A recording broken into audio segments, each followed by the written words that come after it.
Ziyarar da mambobin kwamitin Majalisar Tattalin Arziki ta ƙasa suka kai jihar Gombe kenan daga cikin aikin nasu na bibiyar ayyukan da gwamnatocin jihohi ke aiwatarwa.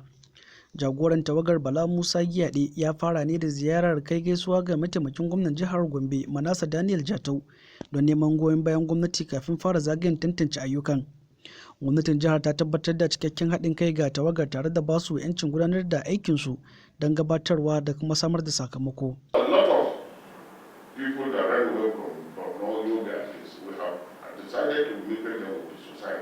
Ayyukan da aka duba sun hada da filin masana'antu na Muhammadu Buhari, babbar makarantar sakandare ta 'yan mata a Doma,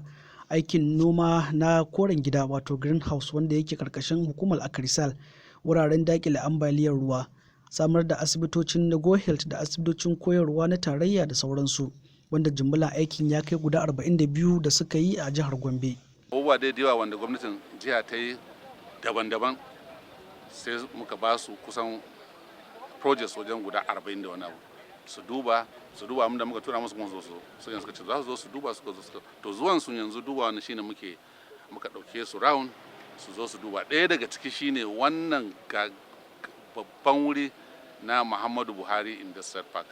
wanda mai girma gwamna a cikin tunaninsa ya gina don ya kawo masu sa jari a jihar Gombe. Wannan project da magani so far dai Gombe za mu mata murna gaskiya, musamman shi wannan project da magani yanzu abu ne da za a tashi murna, ya zo daidai da abin da gwamnatin tarayya take ta burin ta cimma na ci gaban ainihin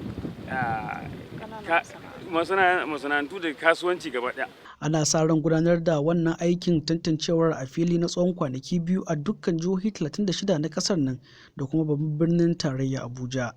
Ƙarshen rahoton kenan.